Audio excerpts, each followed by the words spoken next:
Agricultural methods, as I mentioned, the grain, the genetic modification, GMO, genetic modification, has changed the kinds of seeds that we're growing.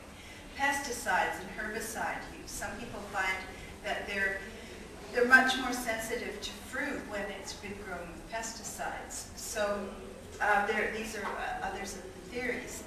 And skin testing for allergies. This is a very interesting one. And we worked with some of the top immunologists in our book, in the Food Allergy Survival Guide, because we really wanted to be up on the science.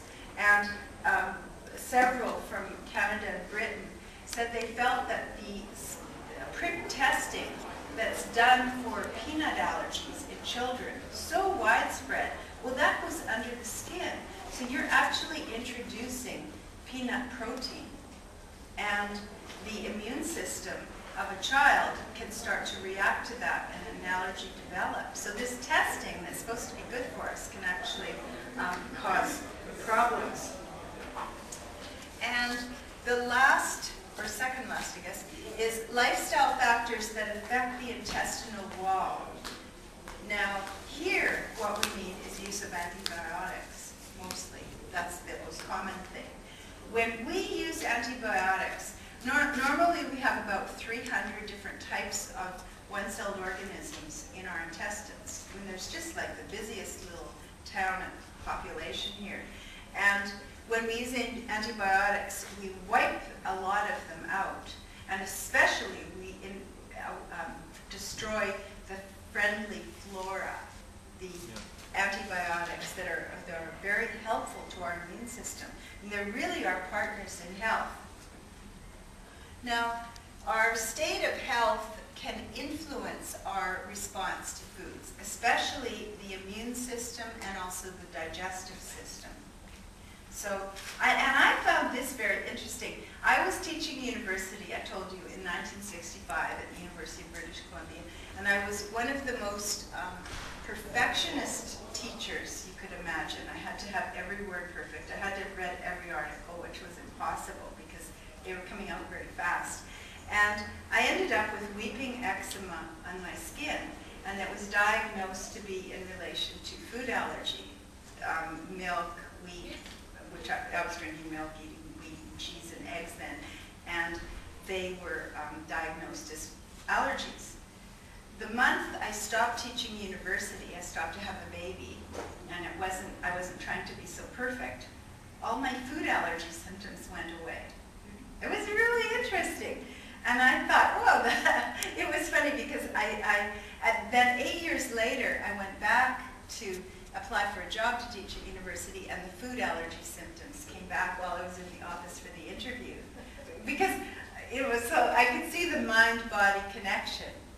But what seemed to finally was that it's like straws on the camel's back. You keep putting weights on, like you eat things that you're sensitive to, and then you eat more of them, you eat these different ones, and then you're really stressed, and it just, finally becomes too much for your system.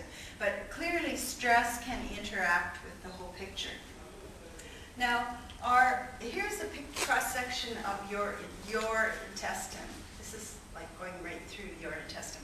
And it's not a very glamorous organ compared to some, but it is surrounded by layers of muscle, and then it has these finger-like projections, villi, in the middle of the intestine that increase the surface area immensely. So the food's going down the tube, but it's like going through a lot of, come in, it's fine, going through a lot of long villi that are surface area for absorption of nutrients.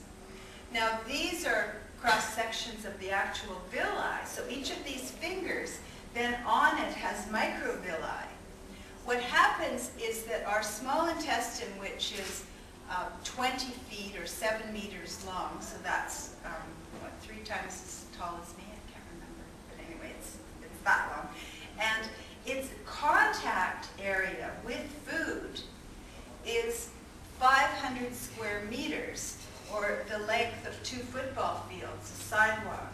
So it's a huge surface area that your intestine has to contact food. anyone who has celiac disease, that surface area is diminished immensely, so there isn't very much chance for absorption of nutrients.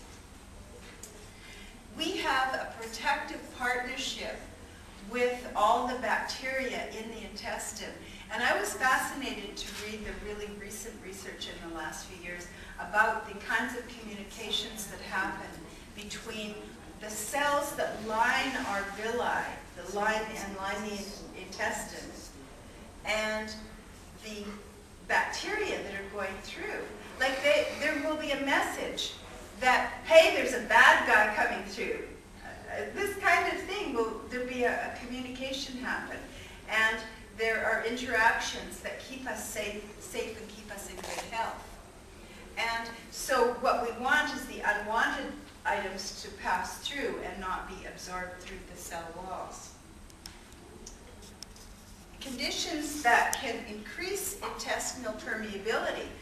What we want is the unwanted substances to pass through, but everything we really need, the protein, the vitamins, the minerals, the water, to be able to pass through a semi-permeable membrane. It keeps out the unwanted and lets the good things go through. So if we have something like inflammation, ulcerative colitis, Crohn's disease, inflammatory bowel disease, inflammations of this intestine, then of course it becomes a leaky gut, or it allows through too much.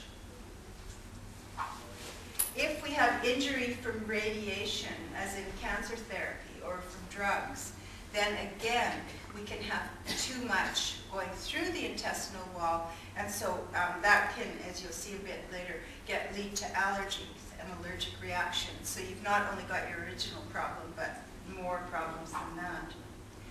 If we injure the friendly bacteria that are our partners, which we can do if we take antibiotics, if we use colloidal silver, which has sometimes been promoted in health food stores or health food areas as being good, it's actually not good. It kills bacteria. I think they used to put silver into wells where horses drank to stop the bacteria from growing. But colloidal silver is not helpful to our friendly bacteria. Also, you've heard that, yeah. Also, if we feed sugar, we will start feeding some of the bad bacteria, such as Candida. They go, yum, yay. What the good bacteria like is plant foods that are whole, healthy plant foods, not terribly refined, but the more whole plant foods. Also, if we feed alcohol down, that again affects the balance of bacteria in our intestines. Stress can interact at this point, and also immaturity. Now, when I was a little kid, my mother believed that it was really, and all the ladies on the block, all her friends, that it was wonderful if her child could have ice cream at 3 months old, or try these different things. And they used to try and feed the baby with all sorts of things when the baby could barely swallow properly in any near solid food. Now, the intestinal lining had not developed its semi-permeable membrane properly by that point. So then too many things get through, and it can lead to an allergic reaction or reaction to a protein, which the mature lining of the intestine could have filtered out. So now we have much stronger, clearer messages for parents: don't feed too early. Now, when we want to heal a damaged intestine, which some of you may even think that you have,